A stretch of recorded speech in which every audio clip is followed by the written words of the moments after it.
The U.S. State Department is being weakened and sidelined under President Donald Trump, a former American diplomat has claimed. Nicholas Burns, who served as a senior diplomat under both Republican and Democratic administrations, told the Los Angeles Times that Mr. Trump's foreign policy is a radical departure from every president since World War II. Trump is weak on NATO, Russia, trade, climate, diplomacy, said Mr. Burns, the former Undersecretary of State for Political Affairs under President George W. Bush. He added, "The U.S. is declining as a global leader."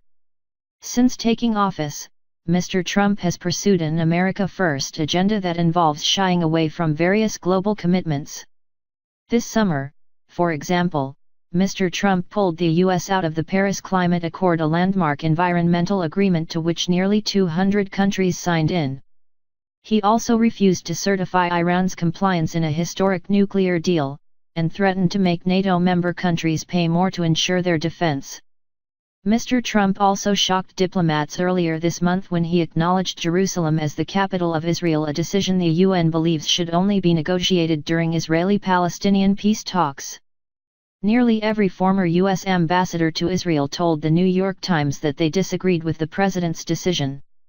Former diplomat Elizabeth Shackelford resigned shortly thereafter, claiming the U.S. government had failed to demonstrate a commitment to promoting and defending human rights and democracy. In these challenging global times, we should be seeking to conduct more diplomacy with more resources, not less with less, she wrote in her resignation letter. I am sure the State Department will endure and ultimately overcome this period of marginalization, but the consequences will affect our global leadership and status abroad for many years to come. Many diplomats have raised similar concerns about a lack of resources at the State Department.